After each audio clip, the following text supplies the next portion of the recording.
Okay, so here I have my meter rule. There's balancing on the pivot, and we have the soft iron on the other side. Let's label the forces. The first obvious force is the weight of the iron on the meter rule. Okay?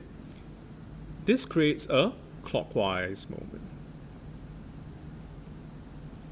Here we have the weight of the ruler, which creates an anti-clockwise moment.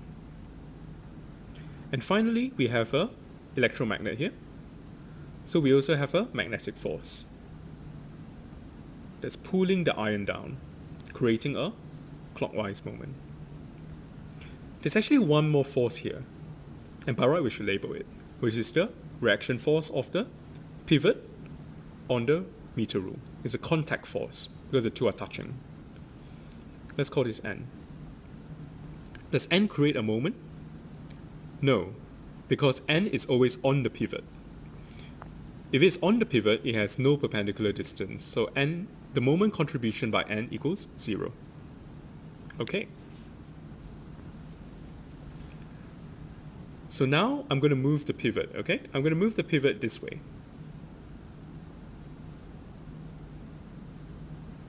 Okay, I've moved the pivot this way now. What happens to my anti-clockwise and clockwise moments? Let's take a look. So let's start with the ACW, the anti-clockwise moment, ACM, the anti-clockwise moments. So here you notice that the perpendicular distance is now shorter. If it's shorter, that means that moment is smaller, is decreased, right? So ACM has decreased.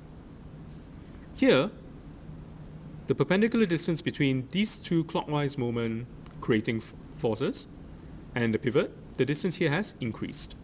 So my clockwise moments have increased.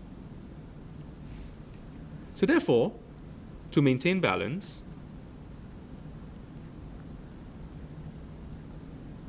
I must weaken my clockwise moments. Okay? I must weaken my clockwise moments. But look at the question again. The question says which of the following steps should not be taken. So if it is actions that should not be taken,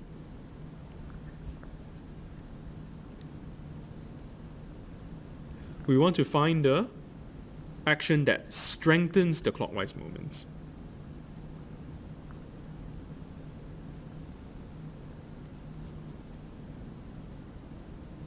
Clockwise moments. Okay?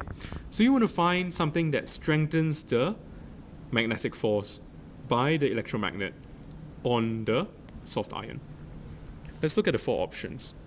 In the 4 options, option A says adjust the switch so that it now connects to 0.2. If it connects to 0.2, the current will go through more coils, which strengthens the magnetic force. So since it's strengthening, that is the action that should not be taken, and so the answer is A. If you look at the other 3 options, they actually weaken the magnetic field. So that's another way to do it. You find the only one of the 4 options which does the opposite of everyone else. Okay?